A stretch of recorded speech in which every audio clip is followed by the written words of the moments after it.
Hey everybody, welcome to Robs Supercharger reviews. Here we are at Central Coast Tesla Supercharger. Now, there's a few things I want to review about the Supercharger. Access. First up, it's about 4 kilometres from the freeway, so not the best access. So that's a pretty low score to start with. Secondly, finding the place.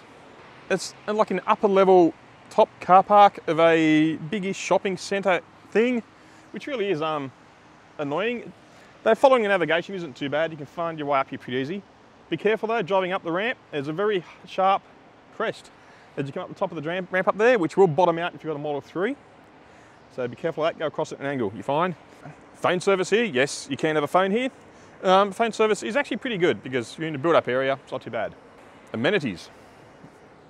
Over there, we have toilets. You're in there and walk right to the end. That's probably about a 500 metre walk. There's not much more food in there unless you want to eat a lounge or some white goods, some good guys store in there. That's pretty much it. I'm assuming accessibility after hours will be crap.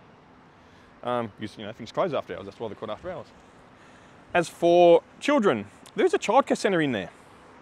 There's a childcare centre in there. I'm not sure if they'll let you just jump your kid in there for half an hour while you're charging. I don't know, ask, try, who knows. Nighttime access, well, it's open 24 hours. There's lights up there, so it will be lit up at night. That's about it. But apart from that, it is really quite the stingy looking charging area. 6 stalls, 1, 2, 3, 4, 5, 6. So there you have it. My Cybertruck rating for this stall, 5 out of 10. 5 because it's sort of in a reasonably busy area. Access is crap. Stuff for food and kids and stuff like that, crap. So the way it looks, I mean, it's a car park. Car parks only get so attractive. So that's it. 5 Cybertrucks out of 10 for this Supercharger. Pro tip, if it's raining, or it's been raining, don't use Bay 1A. It's like a little swamp there. So yeah, try these ones up here. Less water to walk around in.